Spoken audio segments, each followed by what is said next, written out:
Okay दोस्तों, बात करते हैं कॉनर मैकग्रेगर के बारे में। अ, उन्होंने लास्ट वीक एक डिटेल्ड इंस्टाग्राम पोस्ट में बताया कि क्या लगता है उनको, क्या वो वजह थी जिससे वो ये फाइट हारे वर्सेस डस्टिन पोरिये। और उन्हें वही बात बताई जो कि मैं बता रहा था आपको पहले, जो मुझे लगता है कि जो उनका जो स्टांस था, जो उनका बॉक्सिंग स्टांस था, उन्हें बताया कि a little single discipline in my approach and stance with mostly boxing. यानी कि वो कह रहे हैं कि जो उनका स्टांस था, जिस तरीके से वो खड़े हो रहे थे सामने डस्टिन पोरिये के, वो बॉक्सिंग बेस्ड था और इसकी वजह से इन्होंने बहुत सारी किक्स खाई। उन्हें ये भी बताया कि it's what I get for picking this bout an opponent as a precursor to a boxing match against Pacman means Manny Pacquiao. अब यहाँ पे साफ है कि जो बातें हम पहले कह रहे थे कि जो उनका बॉक्सिंग स्टांस है और जो मुझे लग रहा था उनकी सारी वीडियोस जो आ रही थी, जो बातें चल रही थी पिछले 6 महीने से कि Conor McGregor versus many पैक्यो fight है, उस पे बात चल रही है। और ये जो फाइट थी, आपको याद होगा मैंने भी एक वीडियो बनाई थी कि डस्टिन पोरिये ने कहा था कि अ, उनको क्या लगता है कि क्यों फाइट करना चाहते हैं कॉनर मैकग्रेगर उनसे, क्योंकि वो भी एक लेफ्ट हैंडेड हैं, मैनी पैक्यो भी एक लेफ्ट हैंडेड फाइटर हैं। तो मुझसे फाइट करके एक वो उन्हें एक्सपीरियंस मिलेगा कि क्या कैसा होगा फाइट करना मैनी पैक्यो से।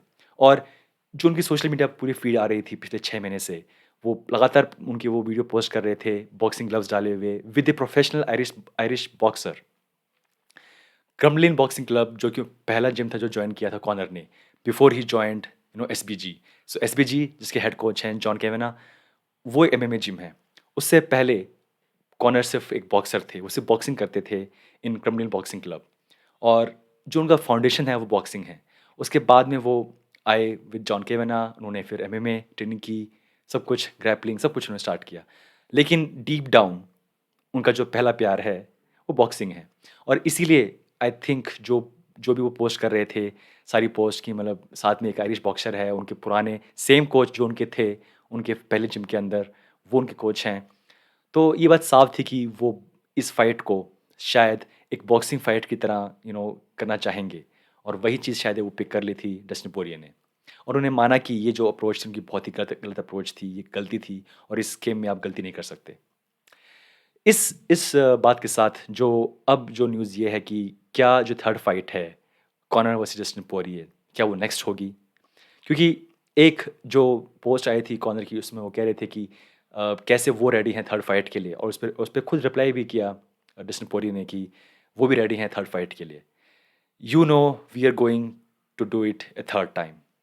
यहाँ पे ये साफ है कि डस्टिन पोरिये को कोई दिक्कत नहीं है थर्ड टाइम खेलने से कॉनर मैकग्रेगर के साथ, क्योंकि क्यों नहीं, 1.6 मिलियन बाइस, राइट? एक यूएफसी का अब तक का शायद ऑलमोस्ट सेकंड या थर्ड हाईएस्ट परचेज इवेंट है।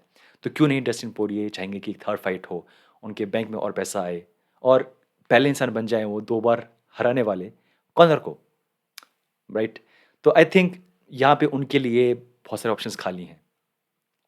एक मुझे बात जो बड़ी अजीब लगी कि बताया डस्टिन पोरिये ने कि अब तक यूएफसी ने उनको अप्रोच नहीं किया है उनकी लास्ट फाइट के बाद। कोई वहाँ पे कुछ न्यूज़ नहीं है।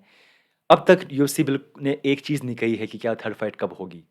ना ही यूएफसी से कोई ऐसी कोई न्यूज़ आई है, ना ही कुछ कहा है डेना व्हाइट ने। सो आई फ़ील कि क्या हो सकता है रीज़न कि ये फाइट जो रीमैच है, जो कि दोनों चाहते हैं, डस्टिन चाहते हैं और ऑब्वियसली कॉनर चाहते हैं कि ये थर्ड फाइट ना हो। क्या उसका रीज़न हो सकता है? एक ही वजह है कि ये फाइट नहीं होगी बहुत जल्दी, वो ये कि डेना व्हाइट सोचें कि यार कॉनर मैकग्रेगर मुझे हर साल एक फाइट खेलते हैं, क्योंकि वो लास्ट टाइम से कर रहे थे। लास्ट ईयर वो लड़े थे जनवरी में वर्सेस डोनाल्ड सर्रोने, फिर वो आए इस साल वर्सेस डस्टिन पोरिये और हर बार मुझे एक बड़ा पे पर व्यू इवेंट मिलता है। तो क्यों मैं ये रिस्क लूँ कि अगर वो फिर से रीमैच कराऊँ जस्ट 2 ढाई महीने बाद, 3 महीने बाद व्हाटएवर, और अगर वो फाइट हार जाते हैं कॉनर मैकग्रेगर, तो मेरे लिए जो वो आ रहे हैं साल के आराम से शॉट 1.5 से लेके 2 मिलियन बाइज़, उनको क्यों मैं खतरे में डालूँ? अगर मैं हूँ डेना व्हाइट, तो मैं सोचूँगा कि यार कॉनर मैकग्रेगर एक ब्रांड है। आई थिंक अगर वो फाइट करें वर्सेस नियर डियाज़, वो बेहतर रहेगा, बजाए वो फाइट करें वर्सेस डस्टिन पोरिये।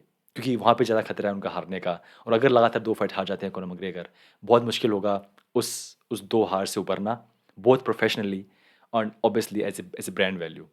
तो आई थिंक एक ही रीज़न है कि ये फाइट नहीं होगी नेक्स्ट, वो ये मेरे अकॉर्डिंग कि डेना वाइट सोचें कि यार यहाँ पे 2 फाइट लगातार हारना कॉनर मैकग्रेगर का। आई एम नॉट सेइंग कि कॉनर मैकग्रेगर फाइट हार जाएँगे, बिकॉज़ डेफ़िनेटली जब भी वापस आते हैं कॉनर मैकग्रेगर एक हार के बाद, वो एक अलग ही इंसान होते हैं, प्रोफ़ेशनली, पर्सनली, हर तरीके से। लेकिन अगर डेना वाइट मैं हूँ, तो मैं सोचूँगा कि यार नहीं, I should try Conor McGregor versus net Diaz, कोई और फाइट, जहाँ पे ज़्यादा चांस होंगे कॉनर के जीतने के, बजाय third fight with Dustin Poirier. But again ये मुझे ऐसा लग रहा है आज की डेट में कि अगर कोई अब तक न्यूज़ नहीं आ रही है, अगर ये फाइट नहीं हो पाती है, नहीं बुक होती है अगले 1 महीने के अंदर, तो उसका ये रीज़न हो सकता है कि डेना वाइट सोचें कि नहीं, I need to save Conor McGregor.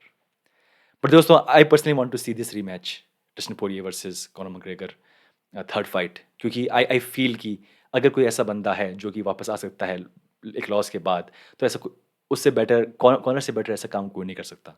Connor एक एक अभी भी एक गेम के स्टूडेंट हैं जो कि समझते हैं पूरे गेम को, और आई एम श्योर वो अंदर ही अंदर वो जो हार है उसका बदला लेने के लिए उनका अंदर का जो फाइटर है वो बेकरार है, and that's why I feel कि वो वापस आ भी सकते हैं और जीत भी सकते हैं वर्सेस डस्टिन पोरिये। तो दोस्तों, ये था मेरा एक छोटा सा अपडेट कि क्या चल रहा है कॉर्नर के साथ। मिलते हैं नेक्स्ट वीडियो में।